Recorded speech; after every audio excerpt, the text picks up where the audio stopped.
And today's guest on the Financial Planner Live podcast is Adam Cockerham. He's a chartered financial planner. He's a fellow, and he's also a partner in his own financial planning firm. We talk about what it's like to be a financial planner, self-employed within the first year. He was referred to me by Daniel Grattan, who moved from recruitment into financial planning, self-employed.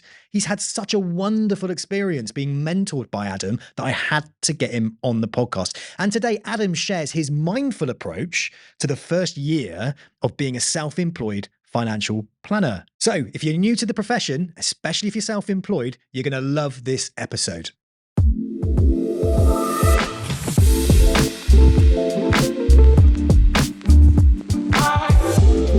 Adam, thank you so much for joining me today on the Financial Planner Live podcast. How are you?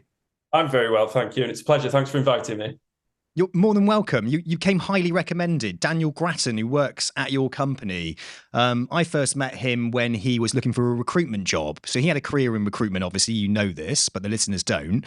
So he worked in recruitment and did recruitment for financial planning companies. And then eventually did his qualifications, and now he's working for you guys there. And you know, he's hit the floor running, and he spoke highly of you, said that you were a fantastic mentor and you really helped him within his first year of being a financial planner. And he was like, get him on the podcast, because I think people who are in my situation would love to hear his journey, his story, and how he approaches things.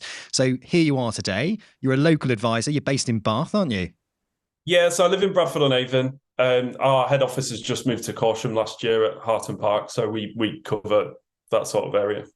Fabulous. Excellent. I'll tell you what, let's kick things off first with how you got into the financial planning profession. Just to give us a bit of a career overview to where you are now.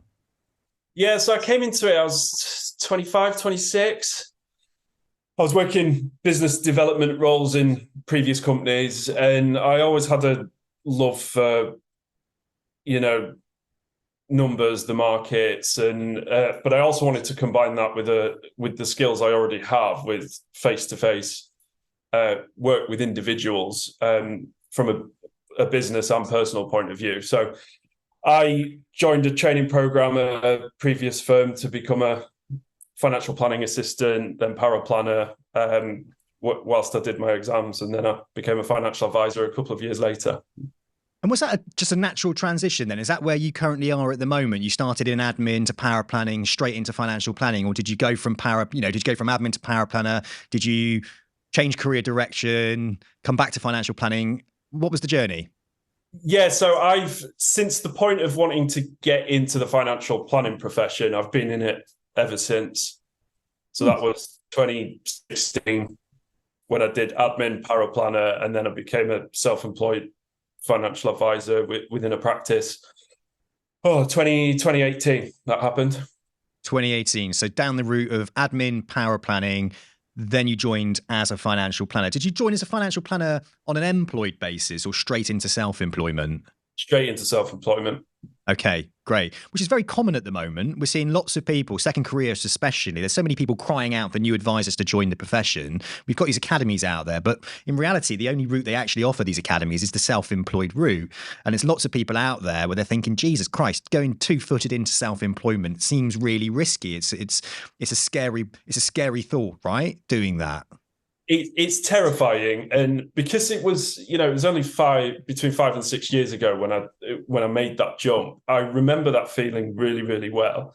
And when we're bringing in new people into the business, I can really empathize with how they're feeling, because it's a big jump, and at the time it does feel like a massive risk. But if you get into that from the start, it can be very rewarding. But you're jumping from security into a new profession, and there's not the same level of guarantees in it. Thankfully for our business, as you build, there is an element of security that comes with it over time. But yeah, it's a big hurdle to jump for sure. How long did you spend in the admin and power planning position before you built the confidence to feel like I'm going to go for it as a self-employed financial advisor? It was around 18 months. About 18 months. Okay, cool. Yeah, so I did my diploma and a couple of my AFs. And then when and I was ready to make that change at that point. So I finished the rest of my AFs in my first, which is probably suicide and a bit silly at the time, but in the first few months of going self-employed with a wife who was pregnant with our first baby. Glutton for punishment comes to mind for sure. So lots of people say when we look at the financial planning profession at the moment, right, it's only really starting to create this entry level opportunity. So if you were lucky enough to be an administrator and a power planner, and perhaps you were in a firm that do have a career development plan that can take you to financial advisor, fantastic, right? But it's only really, the profession's only really opening up to the fact that there is an entry point route now starting for somebody, which would really start at administration to power planning to trainee financial planner into financial advisor. Do you think going down that route yourself, do you think that was the best route for you? Or, how do you feel about these individuals that are second careerists, say, coming from a marketing background or recruitment, for instance, and jumping straight into financial planning? What do you think? What's the best route, do you think, for someone considering a career within financial planning with a goal of becoming a financial advisor? So I think without it being a cop-out answer, it is down to the individual making that decision and their own respective skill sets. Because I was new completely to the industry with no qualifications whatsoever. So I did my qualifications whilst learning the job as the admin and power planner route. But the biggest shift when you go into a financial advisor is dealing with people, which you don't learn. And the emotional management of people with respect to their money is a skill it's the vast majority of the job. And it's the only skill that you'll ever attain by doing it. But being the administrator, being the power planner, as a base level of knowledge around the day-to-day runnings of a business, the day-to-day tasks that are attached to selling a product or giving advice to somebody, do you think having that experience is more beneficial than coming in without that experience? Yes, I would say understanding the process, and because that's one thing you don't have to learn when you start, because you know how it works and you've done it. Writing suitability reports, fund analysis, all that sort of thing. You've already got that skill set in the bank. So when you come to join from outside the profession, you've also got that little bit extra that you've got to bolt on top. So I would say it was. I'm glad I did it that way. But also on a negative slant, if you go self-employed under a different firm than the one you've been a power planner for, then your processes is going to be entirely different anyway, and you still have that steep learning curve, irrespective of the direction that you go in. So I certainly don't think it would hamper you if you made that change, like we've seen with our mutual friend Dan Grattan. He's come in and done brilliantly. And he's coming from a recruitment background. Very interesting point you raised there, actually. If you are an administrator, so if you've gone in as an administrator, moving into power planning, right? Yes, you've learned the systems. Yes, you've learned the processes that are attached to the firm that you're actually working for. You're absolutely spot on. But if you leave that firm, everything can change, can't it? So if if that company that you've joined doesn't progress you, or doesn't have a career progression plan, or doesn't, have a vacancy open for you to become a financial planner, and you're itching to get into the role of face-to-face financial advice, you're going to have to start again with another company in respect of the systems that they use. They might have completely different CRMs, different platforms that they use. They might be IFA as opposed to restricted. You might be, in an environment like that. And even in the internal processes, like leaning into administrators, power planners, marketing teams, etc., things can be completely different. One of the things I always kind of try to instill in somebody who comes to me who is thinking about becoming a financial planner, and they are looking for that entry-level route in, so administration to power planning, as opposed to going two-footed into financial advice. Maybe they don't have the qualifications or the life experience to feel confident to actually do it. Is to say, look, how long do you want to stay in that position for before you think about progressing into financial advice? You took you 18 months, 18 months in that role. It's giving you some sort of solid ground and some solid experience. You've got your qualifications under your belt, most importantly, during that period, to then step into financial advice. And I always say to people, look, if you're going to go into an interview, make sure you quiz that company. What is their career development plan actually look like? Can I end up hitting my long-term goal of becoming a financial planner within this business? And it's worth probing, isn't it, and asking those questions at that interview stage. It's not a negative thing to talk about where is my career going to go? How am I going to be developed into the role I initially want to do, eventually want to do, which is financial planning? Which I always say is really, really good advice to give somebody at that early stage. You left the company to go and join another company, right, as a financial planner? Yeah, that's it. Yeah. Okay, cool. And that experience, that transition, did you find it different? Well, it was completely different. The systems were different. The process was different. And to be honest, over the almost 6 years I've been at my current firm, our processes internally have changed multiple times over that period because the environment changes, regulation changes. So there's always an element of your time you've got to spend on developing and learning new processes, or you fall behind anyway. So it's always changing. And as long as you embrace that attitude of constant change and progress, then it doesn't matter too much as long as the attitude's there. So why did you choose self-employment then? So to go from power planning straight into self-employment, I want to hear about your mindset at that point, where you were in your life, because it sounded a stressful time actually in your life. You had a kid on the go and all that sort of stuff. I've got a child. I know exactly what that's like. I run a business. It can be stressful. So I'm really interested just to go back a little bit. Give us that kind of lowdown and detail as to why you actually chose to go self-employed as opposed to employed. What was the mindset like and the vision for you at the time?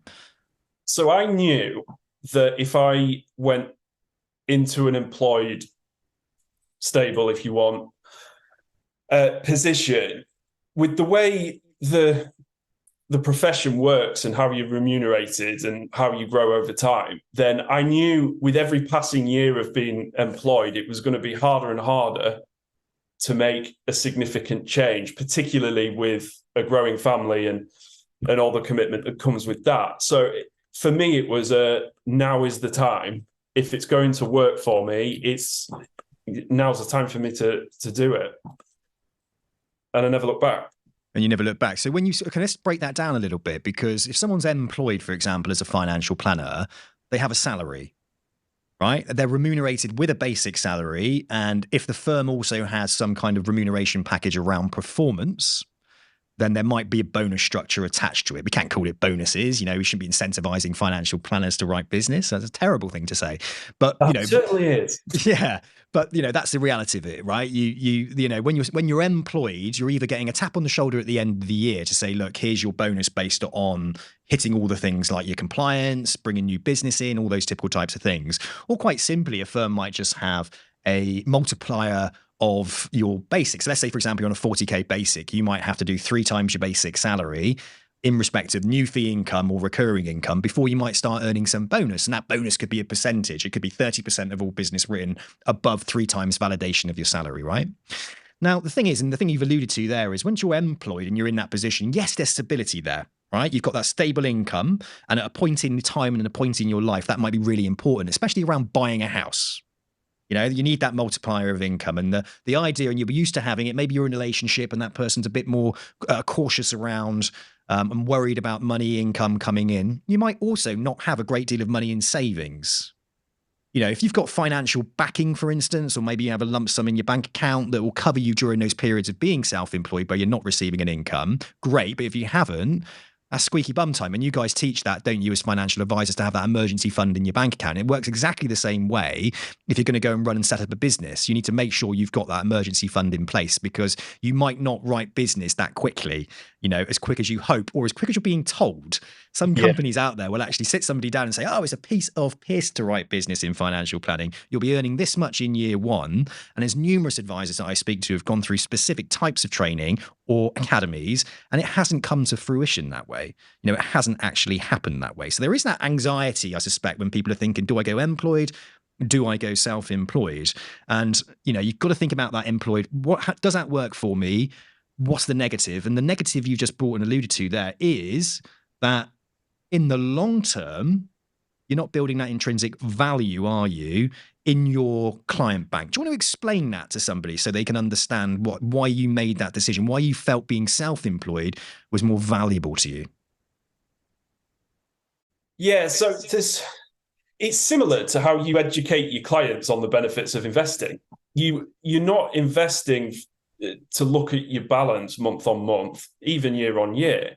You're looking at okay, what am I building here and what is the long-term plan? Now, if you're not bothered about building up your own client bank and having control over your earning potential and freedom to work as you please, then the employed route, great, because that offers you the stability and structured hours and less need to find clients and new business. But if you want to build, as you say, long-term intrinsic value in all the efforts that you've done beforehand, then building up a client bank with its own value inherently in it that you are responsible for and have influence over, then that's never going to happen on an employed contract. Yeah, no, absolutely. And from a long-term value perspective, if you're building a business and it's your business, and let's say, for example, you want to exit at some point in time, you don't want to work as a financial planner anymore, there is an opportunity to exit and pass that client bank on to somebody else, basically sell that client bank on to somebody else. Now, there might be an internal buyout option within a firm that you join. And that might be reason why you might join that company, because you feel confident that if I do stay here for 10 to 15 years, if I do get my assets under management to 20, 25, 30 million, 1% recurring income for charging 1%, we're looking at potentially 3 times validation. We're looking at £900,000 £900,000 a buyout option. When you're employed, for example, unless there's some kind of share ownership or scheme in place, you're not going to receive anything because the contract says the clients are with that company, not with yourself, right? Yeah. So that, and we offer retiring advisors, lump sum exits and things like that. So you have there are 3 ways of doing it. You either set up your own business from scratch, you go down the employed route, or there's a nice middle ground for a lot of people where you set up self-employed, but within the umbrella of a larger practice who can offer you existing clients to work with, which gives you some recurring income from day one, referrals coming into the business, support, mentoring, all that sort of thing. So for people in particular stages of life, that can be a really good option if they're willing to take a little bit of a leap of faith with respect to their employment stability, able to exponentially grow what they do over time based on their own efforts and the input from others. And I found, for me, that was the perfect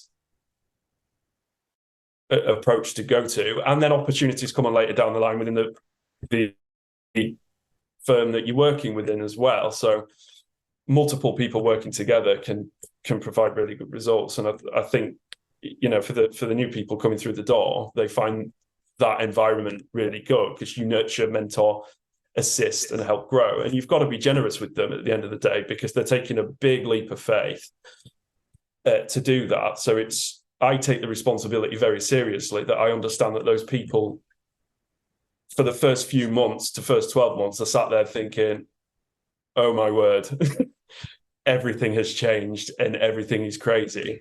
And it's our responsibility to make sure that they succeed.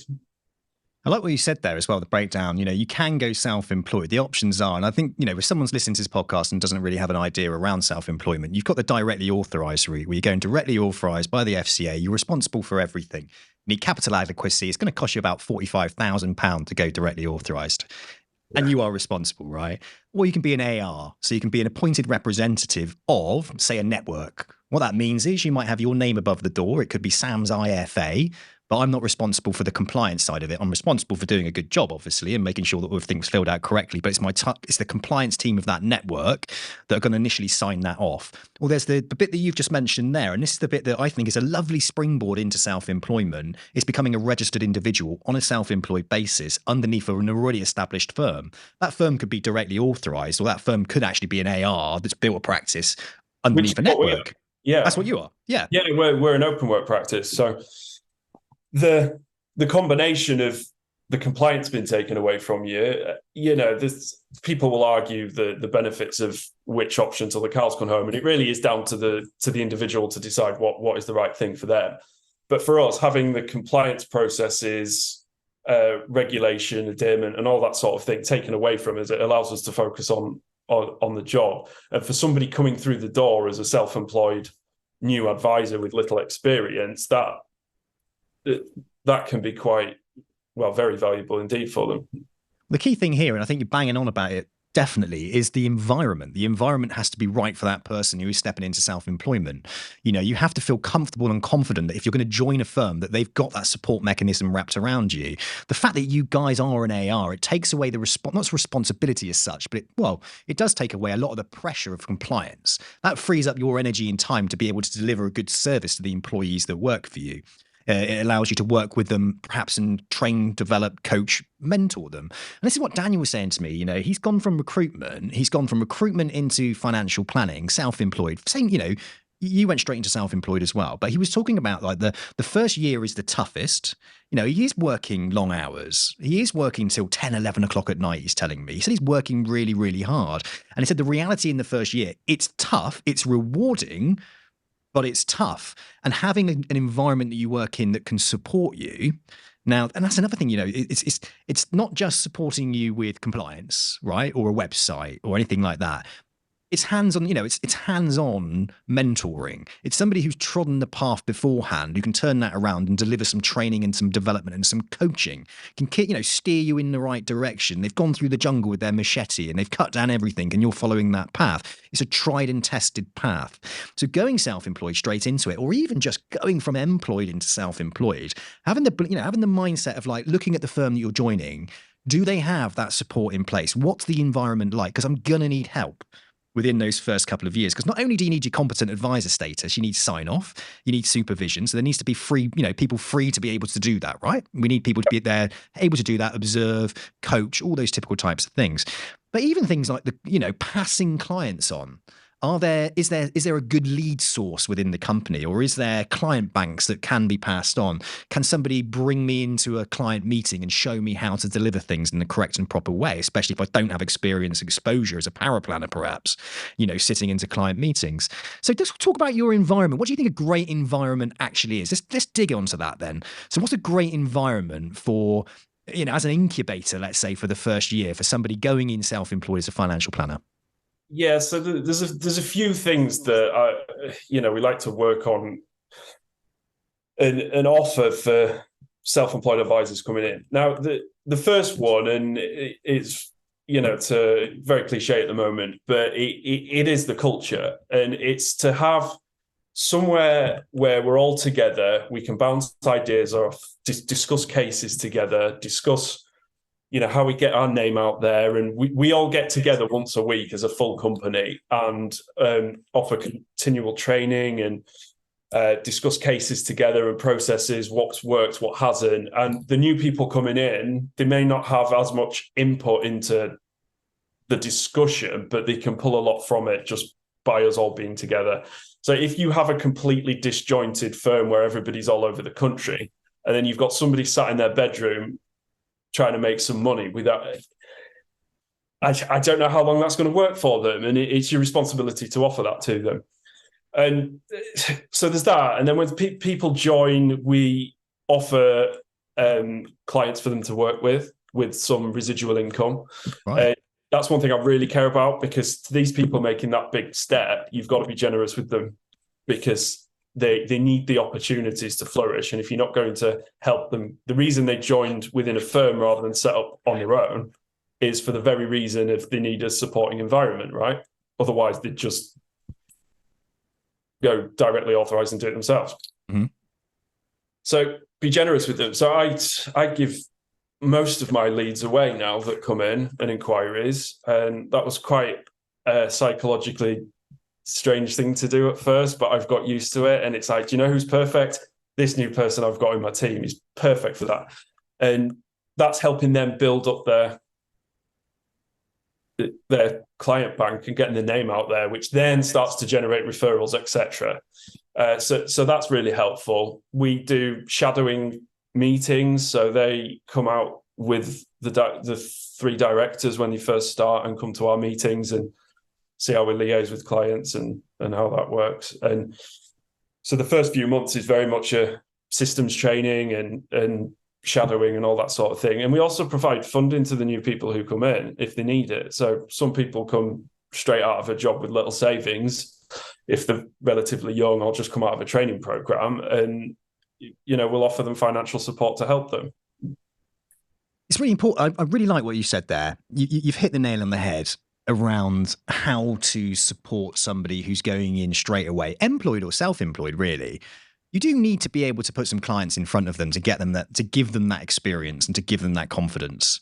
Gone are the days of like chucking somebody the yellow pages and saying, smash the phone until you find some clients. Look, that's decent experience, but that's the sort of thing you do in a job like recruitment, right? So Daniel did that. He smashed the phones. He picked up. He knows how to pick up the phone. He's a hard worker. You learn those skills that are transferable from perhaps some other jobs. And anybody listening to this, I think definitely, if you're going to go into the world of financial advice, you need to have had some experience where you are showing resilience and you are picking up that telephone and making calls and consulting people and trying to sell things, And I think it's really, really important because those skill sets and transition across is great. You're going to use those later on down the line. However, that's not to say that when you first start within financial planning, that's the first thing that you should actually do, because it doesn't teach you anything. It's hard graft. And if you're self-employed, it's going to take you a lot longer to get some income. So having something where they can lean into, perhaps a lead source, perhaps an existing client, existing advisor, as an existing advisor who can pass on some business, perhaps there's a succession plan in place in that thinking. But what it also does is it ties that advisor into the culture and the values of the business, so they feel more connected to it. You're a partner in this company, right? You want people to grow your business, so it makes total sense to support those advisors, whether they're employed or self-employed, right? Yeah, of course it does, because we're all part of an ecosystem that is self-fulfilling. If they do well, we do well. If we do well for them, they do well for us. And that sounds cheesy, but movement of energy between all parties is good for everybody. I like that, the movement of energy.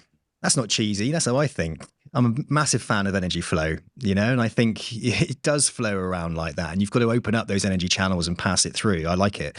Let's talk about that first year of being a financial planner on a self-employed basis. Daniel sort of alluded to the fact that he's working very hard. It is tough, but he absolutely loves it and he really enjoys it. Let's talk about mindset then, of going into your first year of being a financial planner. What's the type of mindset someone really needs to have? So you need a growth mindset, and you've got to. There's no point telling people when they come through the door or come to talk to you that your first year is going to be easy, because it isn't. And anybody who says you'll walk in and you'll earn X and you'll do this easy peasy, as you said earlier, is quite misleading, really, because it's the outcomes you could have in your first year. The broad spectrum of outcomes is pretty big. And some of it's down to luck, but you can create your own luck by working hard. And you do have to work your socks off in the first year. There's no point saying otherwise. But it's important as well to give the tools already in place for these advisors, so they're not working so hard that they're either not doing the job as well as they could do, or so I said, like you said, Daniel's working really hard. And I said to him yesterday, I said, how many days off have you taken this year so far? And he was like, 2. I was like, mate, have some time off.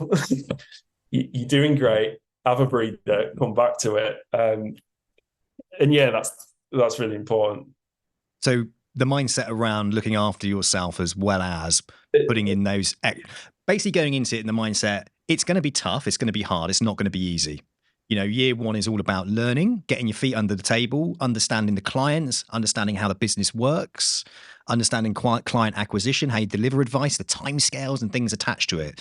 But don't forego your own personal health. Don't sort of put your health to one side or your own personal well-being to side, to actually take time to recharge, build that energy back up again that we were talking about, and make sure that you come in the next day in a good state of mind. You said to me earlier, you work out 5 times a week. I love working out. I train hard.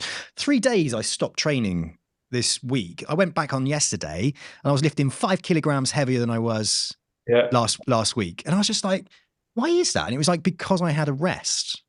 Because I gave myself that time to recharge. My body has recovered. My mind has recovered. You let go of this, you have these little feelings in the back of the mind, like, well, I should be doing something. I should be doing something. But actually, it's the rest and the recuperation that when I go back to the task, I do it better. Well, that's it. If you take 10% out of your time to focus on yourself, be that whatever you do, if it's the gym, meditation, going for a run, going for a walk, whatever it is that helps you switch off, you may lose 10% in the time you're spending on the task, but you might gain 25% in productivity. So, you've got to be prepared to work smart, not as you've got to work hard in your first year, no doubt about it. But if you work smarter, you can make most of that time that you're using. And yeah, like you say, there's the growth mindset that's important, and there's also looking after yourself so you can look after your clients as well. Mindfulness plays a big part, I think, when it comes to being a success. I think being mindful of how you are talking to yourself is one of the best ones. Am I catastrophizing? Yeah.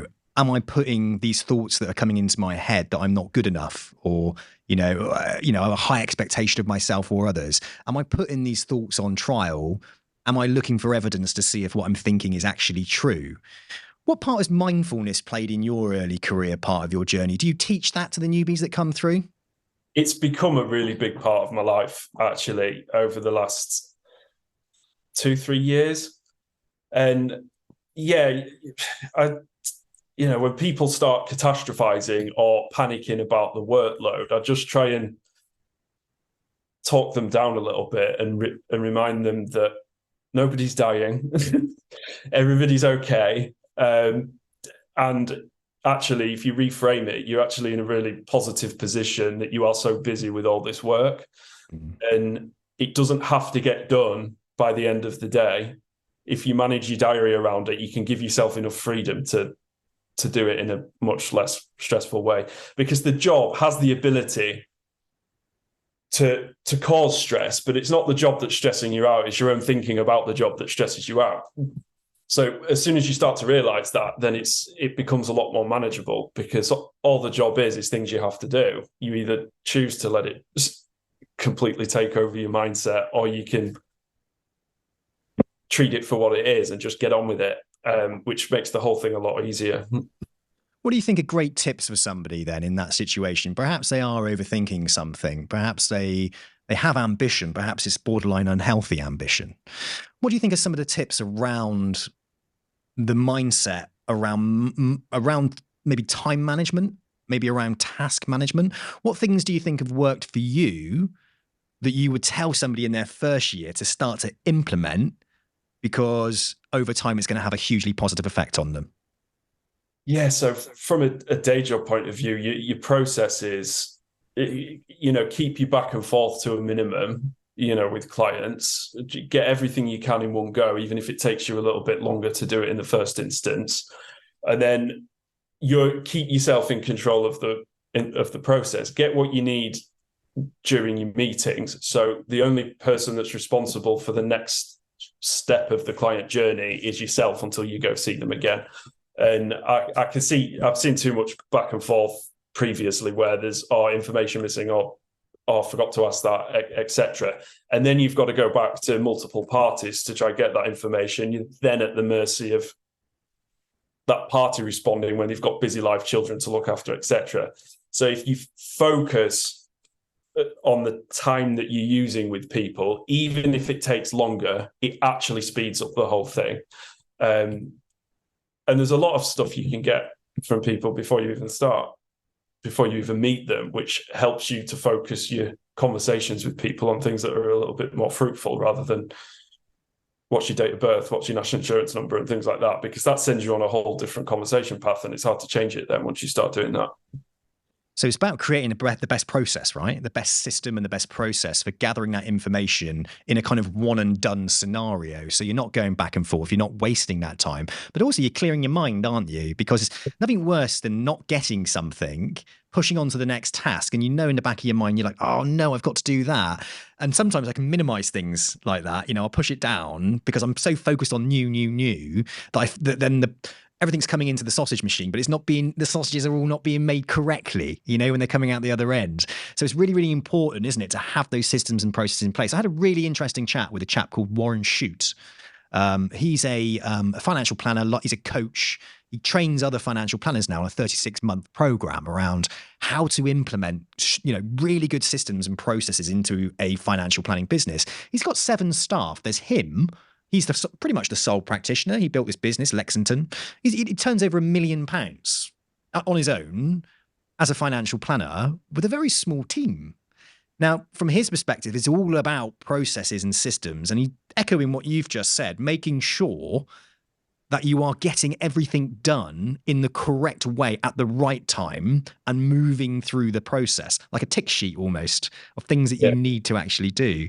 I'd be interested to understand how Daniel deals with that, because in recruitment, when you take a job from somebody, you go through like a job profile, for instance. There are certain things that you ask to make sure how, fillable that vacancy might well actually be. Or on the flip side of it, how good is that candidate in respect to me being able to place them? Are they in the right space mentally to actually leave their company and join another one? So you go through like tick sheets there, because in recruitment, you don't make any money unless you make a placement, unless you're working on a retained basis, which most recruitment companies aren't, is contingency.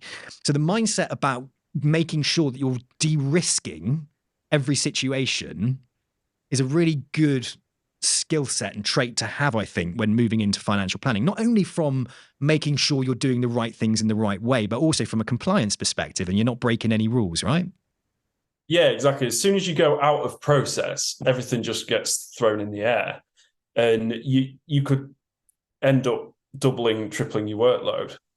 If you miss something, have to go back and change everything, then the room for error just goes up exponentially. So if you just take a little bit of extra time each time, nailing every point that you need to, then it will save you an awful lot of time when you get there. And another one that's important with mindset is if there's a task that you don't really want to do that has been on your list, on your diary for the last 21 days, because you just keep moving it over every time.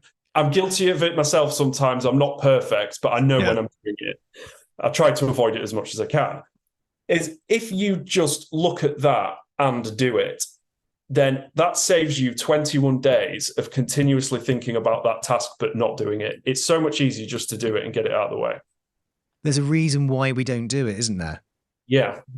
And it's about establishing, why, it's that fear of like the unknown. Perhaps it's a task that you don't know really how to approach it. Like Jordan B. Peterson, I remember he said, it's like you'll look at a pile of paper on your desk and there may as well be snakes all over it. And every time you put your hand in there, it's like, it's like, I'm not going to go to that. I'm not going to look at that pile because there's snakes all over it. So it's about sort of having the courage, isn't it, to actually look at that task and, as you say, just start it. Because once you've started it, the task you think that you've built up in your mind is going to take hours and hours and hours. Sometimes takes like an hour, right? Yeah. Well, that's the case nearly every time, isn't it? It's never as bad as you think it's going to be. So instead of taking up your mind space thinking about it, and then in the future taking up your time by doing it, just do it. Do you think do you think the approach to some of those tasks that might well need a little bit more time, these bigger rocks to smash, do you think there is logic in putting that at the beginning of the day or the end of the day or the middle of the day, or carving out time on a specific day to do those types of tasks? How would you approach those tasks that are a bit more time consuming or maybe need a bit more mental strength? So there are different approaches to this, but some training on this by independent trainers before, and a really useful way is to look at something, a nice, quick, easy win first thing. Do that, make yourself feel good, then switch everything off and do the. So smash the easy one first of all, get that feeling of like success and win, get that tick on your tick sheet, and then hopefully that gives you the momentum, because it's that mindset of like, get started, right? Yeah, exactly. Yeah, get started, accomplish something. It's similar to the make your bed in the morning or tidy up your sock drawer on the way out or whatever. You've made a few little wins along the way. Open your desk, right? What's my to-do list today? Oh, that's a nice, quick, easy win, and that's productive. Get that done. Then look at the thing you really don't want to do and get that done. These things start for me from the time I open my eyes. So the first thing I do when I open my eyes is I go into gratitude, right? I start thinking about all the things I'm grateful for.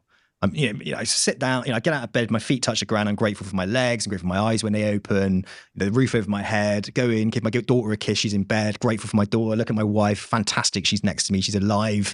We've got a lovely little house, little family, got my little puppy at the moment. I go in, I get all my vitamins out, I get all those out and I take those. I have my smoothie, which is full of all my nutrients, and I absolutely get that down me. That's a win. There's so many little wins. And then I get, in my car, drive to the park and ride. I run from the park and ride in Bristol. I don't want to go to my door in the office, so I make it a little bit tougher. So I have a little run in. And by the time I've got to my desk, I've had loads of wins. I feel ready for the day. I feel energized. And I love you've already that. got that winning momentum, haven't you, from that point of view? Absolutely. And I think it's about, it's not like I'm going to sit at my desk and then I'm going to get motivated. You can get motivated 2-3 hours before you've even sat at your desk. You can have those wins 2 to 3 hours before you've even sat at your desk. So when you're ready to go, your mindset's in the right place. And I think often we just think, oh, I'll get up and I'll slug on through, stick a coffee down my throat, grab a pasty from Greg's or whatever, and I'll sit at my desk and then I'll get started. But the problem is it takes an hour then to get started, because you're sluggish. And it's just nice to do things that aren't work related before you start work. Yeah. Because then from a mind point of view, your day and your reason for waking up isn't all about work and tasks. It's you woke up to do something you enjoy doing, and then then it's not I have to work, it's I get to work. Yeah. And with that, it's a very different mindset, but it makes the whole thing a joy to do. Let's not ignore the fact that when you become a financial advisor or a financial planner, especially when you're self-employed, okay, and perhaps there isn't a client bank that's going to take up all your time that's given to you. There is going to be times, a lot of your time, when we talk about what you think is a lot of your time, should be dedicated to new business development, especially in the early stages of your career, right? So first off, how much of somebody's time do you think in an early stage financial planning position should be dedicated to new business? Well, nearly all of it. There we are. Yeah, 90%. So we should agree, really, that anybody getting into a financial planner role should have the mindset that you are going to be a business developer. Yeah, it's absolutely the advice and the planning and all the technical stuff doesn't even start without building client relationships and getting them to sit down with you in the first place. And that's why the role is so niche and different, because you have to be good technically. You have to have the interpersonal skills to be able to show that to individuals, but you've got to get them as well. So that element is the sales part, because you've got to find them. Yeah. Now we plug that gap a little bit by providing the opportunities, but at the end of the day, there still has to be a foot forward put by the individual, and they have to be prepared to do that and find it. So part of the process we work with before they start, we go through, right, what can you do now leading into your start date to start building up some traction, discussing with local accountants and law firms and introducing yourself. And that should be the vast majority of your time at the starting point, get into businesses and explain who you are and that sort of thing. But it's exciting, you're starting your own little entrepreneurial venture, and not only do you get to use the skills you've trained for, you also get to have a really good go at learning about business, which is actually important for when you are sitting down with clients, especially business owners, because you can relate to them a lot better having gone through that process. Cool. Love it. Good. We're in the mindset that if you're going to become a financial planner, you need to be somebody that's going to be going out there, speaking to people and drumming up business and generating business. Unfortunately, unless you've got an insane lead generation system in place, it's all not going to fall on your lap. You're going to have to go out there and win those new clients. But the thing is, if you're putting yourself outside of your comfort zone, shouldn't be outside of your comfort zone. It should be your comfort zone. You should be, look, business development is uncomfortable, but lean into it. It's actually, once you get going and start to meet people, it's amazing. And you start to have amazing conversations with people, and you learn so much about the struggles and the problems that other people are going through. And as an entrepreneur, you should be the mindset, I want to fix this person's problems. I want to make their lives better. I want to add value to that person's business. So for example, you mentioned about accountants, solicitors who are talking to clients that perhaps are in situations where tax money is coming up, maybe inheritance, all those typical types of things. So becoming knowledgeable becomes that go-to person that can go back and forth with that accountant, asking questions. You learn from the accountant, that accountant learns from you, that kind of mentality. That should be massively exciting. And, you might not win client after client after client in week 1, 2, 3, month 1, 2, 3, but what you're building is a relationship, right? And that's the most important thing, the relationship. So when it comes to a client being passed across to you, or the other way around, you start passing clients to other people, because why should someone pass you a client if you're not passing them business, right? That's some of the things there. It's like you're building those relationships. And I think people feel like it's almost supposed to be transactional. Business development, it should be transactional. I phone somebody, I get something. It doesn't really quite work like that, would you say? No, it's a bit softer than that. It certainly is in this role. You need a few touch points where you can start to showcase what your knowledge and value is, and that sort of thing doesn't happen overnight. Absolutely, but for new people coming in, you've got to remember they are at the start of an exponential curve, but the exponential curve mathematically is flat for quite a while, and then it just goes. And if you think of it that way, every effort that they're making with that, with the local community, or even a conversation at a barbecue, I do that. 3 months later, somebody could ring me, spoke to you at a barbecue. Can you help me with this? And it's just little things like that can have a profound effect in the long run, and you don't really realize the effect of it. But no, you can't just knock on somebody's door, figuratively speaking. You definitely can't knock on somebody's door. If the FCA is watching this, you certainly cannot. But you can't just turn up somewhere and expect a meeting the next day. It takes a while until referrals start coming in, and then you can, because trust has been built already through a third party.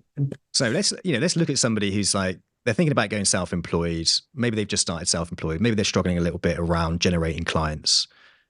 What would be a good approach? You mentioned accountants, solicitors. So that's professional introducers. Yeah, it's trying to build professional introducer network. You hear about breakfast club, networking events. You hear about lead generation through LinkedIn and pay-per-click and social campaigns. You've got people setting up their Instagram accounts and becoming expert coaches and giving free financial education. There's lots of these different things that someone can invest their energy and time in, but they only have a small amount of energy and time, and they need to invest that wisely when it comes to business development. So what do you think, in your infinite wisdom and experience, would be a good use of your time when it comes to business development?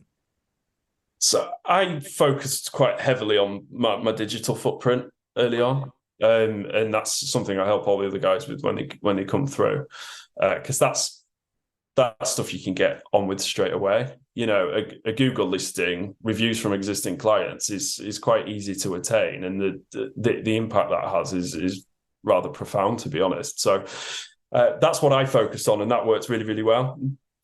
And then once you get some existing clients, you can build on the network that they have and offer.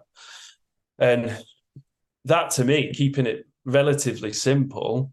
And then within the firm, obviously, we have a large client bank anyway that they can tap into. And then with lots of legacy stuff that's gone quiet that needs attention. So all these things they can do to quite proactively. And as we've already alluded to, as long as the mindset's there and the ability to just do it rather than thinking too much about it, then all those things combined can work quite well. It's interesting you said about the digital footprint, because I think that's a really excellent way to set yourself up. Things like getting those Google reviews in. Reviews are really powerful.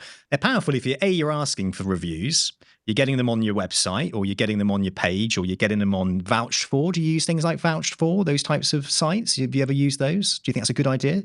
I don't. However, I do understand the merits of it. I made the decision to focus narrowly on one platform, which was Google, because I wanted to focus that rather than diluting my efforts across multiple platforms.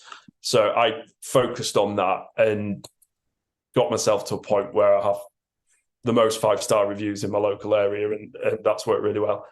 Plus, the likelihood of somebody taking Google away from me is a lot lower than, if I put everything into a third-party platform that I have little control over, then I made the decision to not bother with that. But I know people who have had great success with that, and they get in the Times top advisors and through doing that. And I don't begrudge it whatsoever. I think it's probably a great thing. I just made the decision to stick to what I was on until I was happy before I branched out further. I think that's a really good point, actually. Again, it's about how much of your time and energy can you spend on something. You saw the value in something like Google because you felt that something like that will be there longer than maybe something which is quite new. So if that all of a sudden shut down, all your reviews are gone. That's a scary prospect. It's a bit like LinkedIn. You look at LinkedIn, and I use LinkedIn as a social media platform. That's my main social media platform. I'm in recruitment, talent acquisition. So for me, there's lots of people that are on there. It's also a hell of a networking tool. Advisors do not utilize LinkedIn anywhere near as much as they should. We're talking about building professional introducer relationships. LinkedIn's building professional relationships on steroids. You don't have to go and sit in a meeting face to face once a month to build relationships. You can reach out to 100 people in a message in one day if you wanted to. You could link them down to a lovely article that you've written for the FT to show them, your merit and your worth. You can, show them your Google reviews. You can put content out which shows who you are, what you do, and how you're adding value to what they do as well. But the thing is with LinkedIn, the algorithm changes. So all of a sudden I invest heavily in video and that was being promoted. And then all of a sudden they say, well, we don't want to promote video anymore. So we'll push that down a little bit. We're going to promote what we want you to promote, which is pictures and images or written content, or we've just released an articles newsletter. So we want you to use that. So it's kind of like you are constantly fighting algorithms and trying to work out what's going on. Google changes, obviously, but it doesn't change all the time. And you've got an element of control on it. The thing with Google, though, right, and I found this, I don't Google anywhere near as much as I used to. Neither do I. No. So I think it's changing. I don't think people are searching for that information so much on Google. I love the fact that they bought YouTube. I'm investing now in my YouTube channel. So I'm building YouTube content out because if you search Google, actually video comes up as top now. So if they're searching specific types of questions and YouTube, someone hasn't dominated those questions or that niche on YouTube, it's wide open. So things like financial planning, career education, nobody's doing it. So I'm going to dominate that.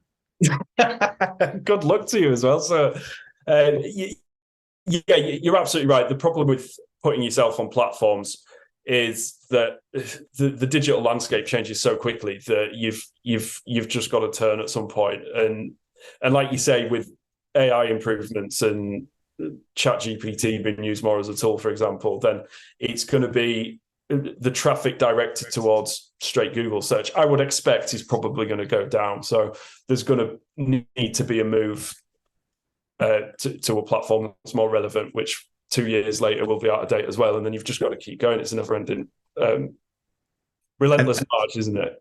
I think, well, that's the thing. And I think what people need to understand around marketing, right, is it's not like, oh, I've built a website, therefore I'm going to be found. It's continual nurturing of your website. It's continued nurturing of your social media. It's continued nurturing of your Google reviews. It's constant. It has to be part of your process.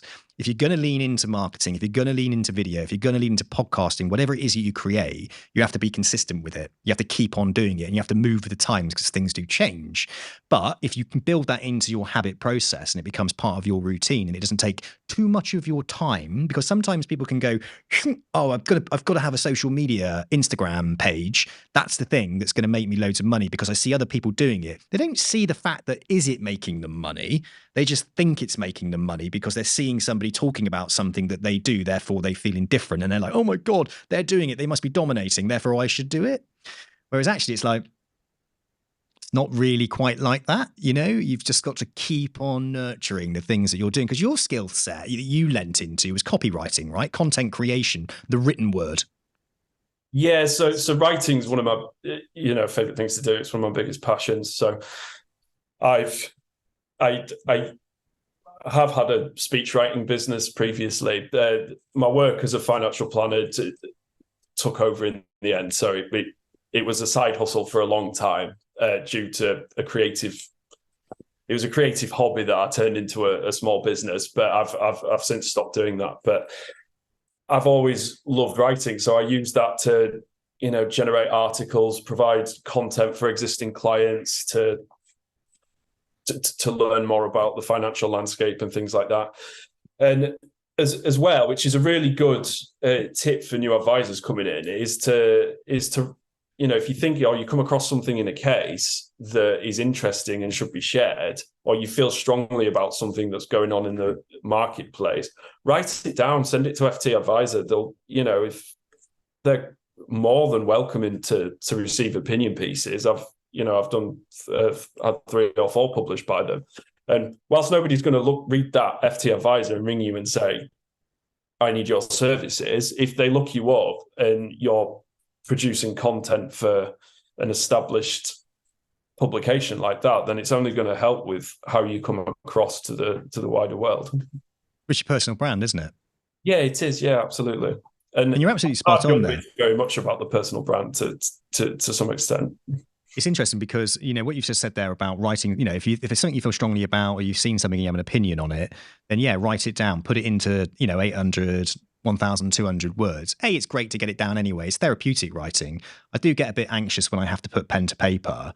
But when I do, I find it really, really, really beneficial, and I really enjoy it, and it really kind of hammers in the point of my thinking. But you're absolutely right. If you start to build those relationships with Citywire or FT or IFA Magazine or Financial Planning Today, find out who some of the journalists are, the editors or whatever. Build that connection, and you've got your instant route in, because they're looking for content. They're looking for content. Yeah. You're not going to get paid for it. You're not going to get paid for it. But what you can do is all of a sudden say on your website, as featured in the FT, as featured in IFA Magazine, as featured in Financial Planning Today. You can even lean into PR companies for the BBC, for example. So all of a sudden you get quoted on a BBC article on their website, and all of a sudden you can say as featured on the BBC, So when you see people on their website having that, it's a great way to kind of then build that authenticity, well, not authenticity, but authority, that trust. And I'm going through that at the moment. So when like I said, I told you before we started, I've got a Financial Planner Life Academy coming out. So for me, it's about raising awareness of this academy that we're going to be training and developing administrators, power planners, mortgage and protection advisors, and financial planners. So for me, I've got to get that out there. I've got to get it seen. So I will be leaning into those publications, because my audience that I want to build authenticity and validation with are financial planning decision makers within companies like yourself, for instance. I want you to know that I'm trying to solve a problem which you're experiencing, which is a financial advice gap, by trying to fix the financial advisor gap. So if I've got good passion around it, I'm solving problems, I need to write about it, I need to communicate it. And these people want to hear about it because it's a massive pain point.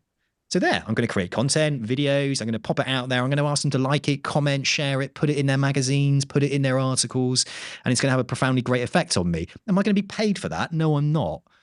Am I going to be paid for it in the future? Damn right I am, because I'm going to reap the benefits of that once my brand becomes stronger and stronger and stronger, and I get seen as somebody who wants to help and not hinder the financial planning profession, how I want to change the landscape of recruitment and make your life easier when it comes to attracting top talent to your business, for example.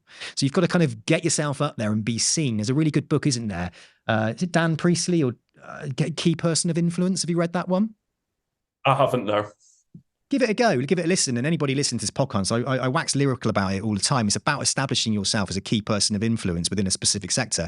So it goes back into this business development, right? If you're going out and you're working with accountants and solicitors, as are every other financial planning company, if you're going out and you're looking at other networks where your clients or target clients might want to hang out, there might be a niche.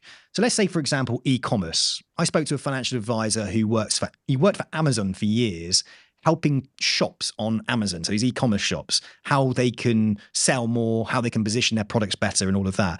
Of course, like over time, he built relationships with some of the best e-commerce shops on Amazon. So now he's establishing himself as an expert when it comes to finance and financial planning for e-commerce businesses, and specifically targeting Amazon businesses, because he knows it, right? So he's become this key person of influence within that sphere. So within that niche, he's known then as the financial planner to Amazon stores. And And it's kind of like that's what the book teaches you, is how to raise your profile, build connection, and then establish yourself as that thought leader or expert within that specific sector. It could be somebody that focuses on computer games. So the gaming community, all of a sudden they're earning loads of money. YouTubers, for example. You know, if you're not in their sphere talking to them and providing value to them, how are you going to be found? And that's a great way to niche down. Have you ever niched down, or have you ever looked at a niche? Has that been part of your strategy when it comes to business development? Yeah, so I do quite a lot with mindfulness and money. Lovely. And the relationship between the two. Now, I don't broadcast that too much because it's still early days in the mindfulness world. And but when I pick up with new clients that could really be of assistance and they'll be open to it, then that's where I do some different stuff. And I've got something really exciting coming up on that front, but I can't say anything. We'll catch back up about that later. I think you're spot on there, though. Around mindfulness and money is such a great connection. I think, money beliefs, the trauma associated to money, how we think about money, our money mindsets really do dictate how we actually feel. I went through it recently. It's a great book. Peter Komalafe, he's the host of The Conversation of Money. He's a ex-financial planner turned into financial coach. I love these financial coaches that are out there, especially the ones that have been financial planners. So that non-regulated side where they're giving that coaching advice and just getting people's money mindsets right. Catherine Morgan, for example, teaches that to financial planners, how to position yourself more as a mindful coach and to look into money beliefs and money mindsets and how that intertwines in the financial planning process. I think it's fantastic. And it's such a good area because money causes stress, right? It causes anxiety. It can cause depression. So some people, it can kill them. It can have a really negative effect on their life, right? So I think you're absolutely on the money there. And I look bird's eye at the financial planning profession. I look at it even in the USA because I like to look over there to see what they're doing.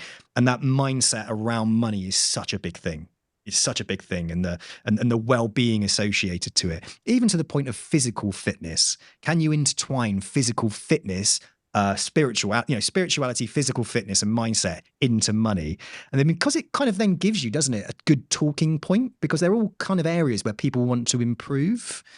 And then when it comes to then linking into those niches, then, podcast. I watched a really good podcast recently, financial planner in the USA, partnering up with a relationship therapist, wanting to relationships fail, marriages. When marriages fail, often it can be associated with money. Mm-hmm. When marriages and divorce happens, there's issues around money, right? So it's kind of like what they do on their podcast is they talk about the solutions to improving relationships and getting couples talking about money.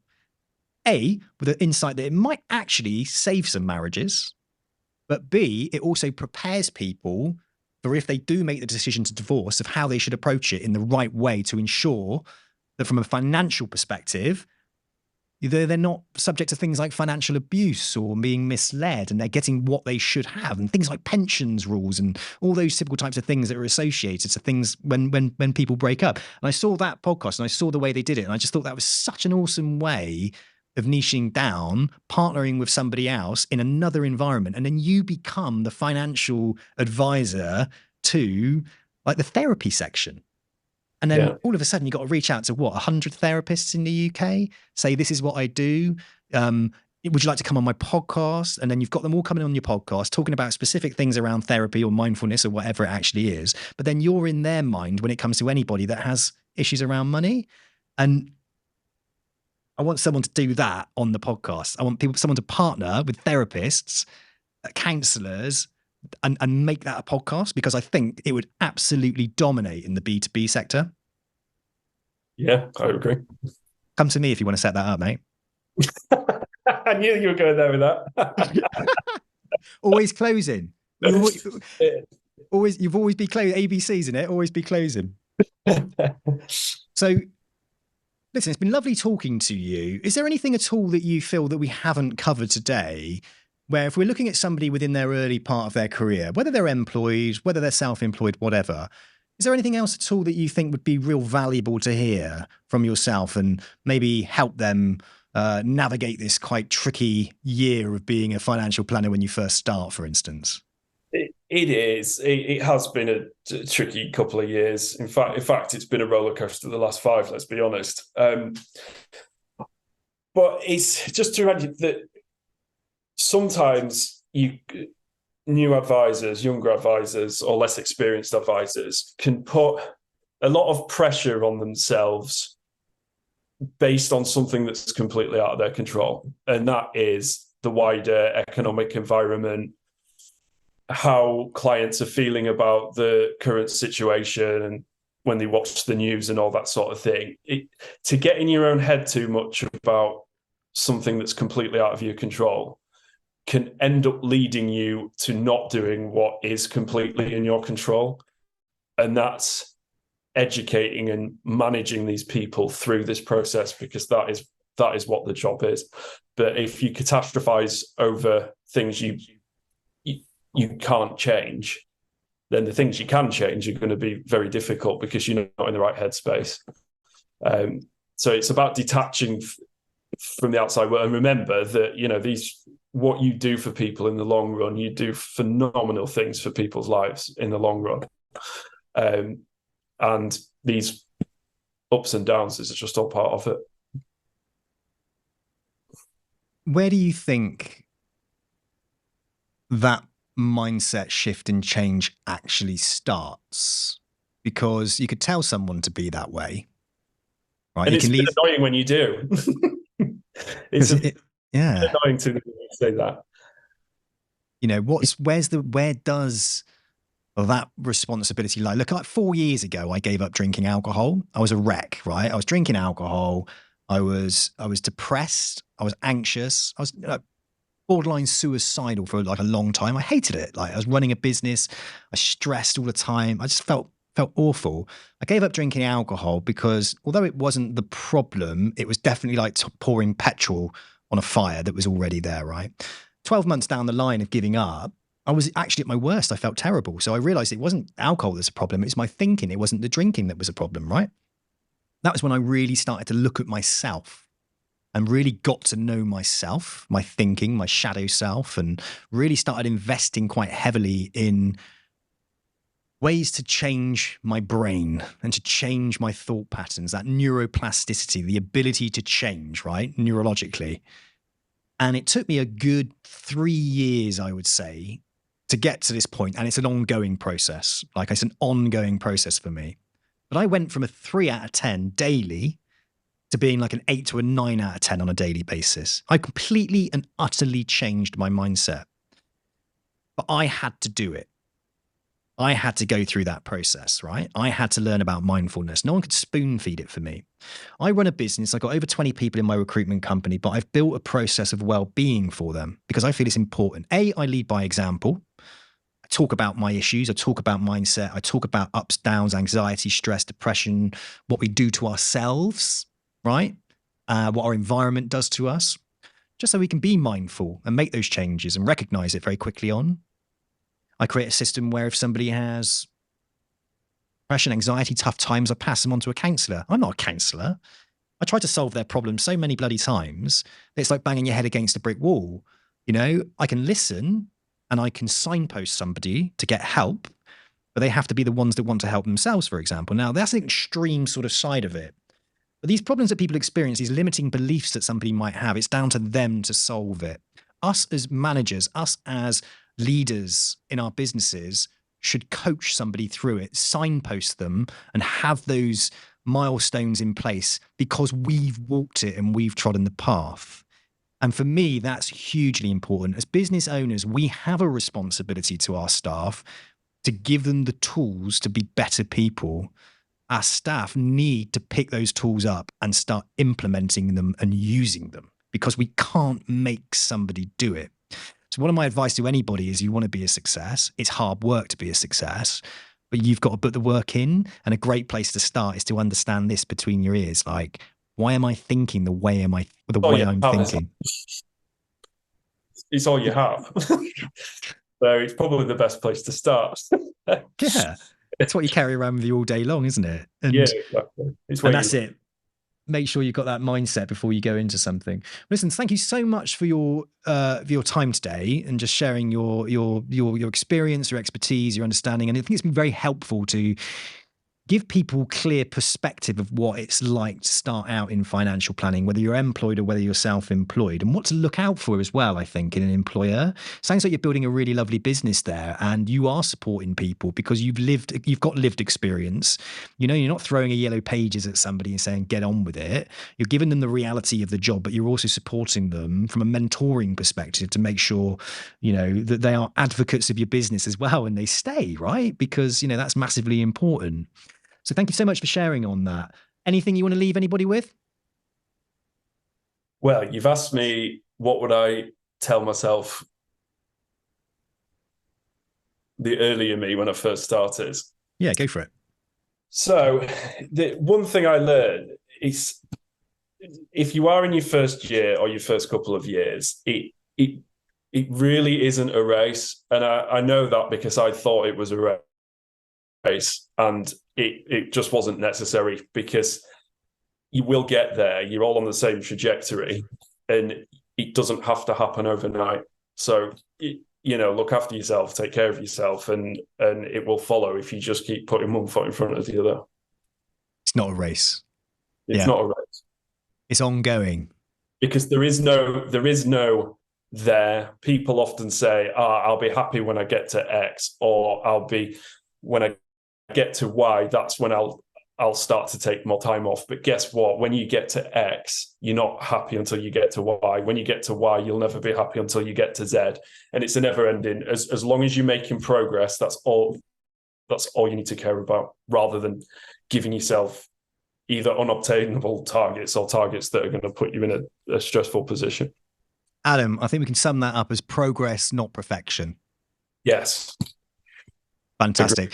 Adam, thank you so much for your time today, and thank you for sharing your journey and your expertise on the Financial Planner Life podcast.